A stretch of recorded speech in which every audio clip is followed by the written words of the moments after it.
எங்க வேணாலும் சமாதாவாங்க, எங்க வேணாலும் உருவமாக எழுந்து வந்து விடுவார்கள். ஏன்னா, இந்த உடம்புங்கிறது பஞ்சபூதத்தின் சேர்க்கை.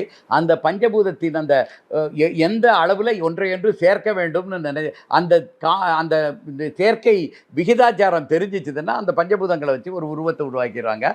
உயிர் இருக்குது, உள்ள போறாங்க. கூடு விட்டு கூடு பாயுதல் இந்த மாரி அட்டமா சித்திகள்லாம் சித்தர்கள் கைதேர்ந்தவர்களா இருக்கிறதுனால, அவங்களுக்கு ஒரு இடத்துல புதைந்து போறதும், உருவத்தை விட்டுவிட்டு இன்னொரு உருவம் உண்டாக்கி கொள்றதும் ரொம்ப எளிதான காரியம் தான். அதனால பல இடங்கள்ல சித்தர்கள் சமாதி ஆகி வெளிய வந்தவர்கள் இருக்கிறார்கள். 1. 2வது பல சித்தர்கள் என்ன செய்வாங்க, அவங்க பேர்ல அகத்தியர்ங்கிற பேர்ல பல பேர் வாழ்ந்திருக்கிறார்கள்.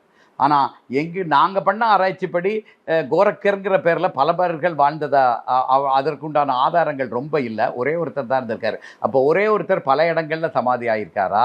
இல்ல அவரை வழிபட்டவர்கள் எல்லோரும் அவர் வழிபட்டவர்களும் அப்படியே கொஞ்ச நாள்ல அவரே மாதிரி ஆயிருவாங்க. அவர் நடை, உடை, பாவனை எல்லாருமே அவரே மாதிரி ஆயிருவாங்க.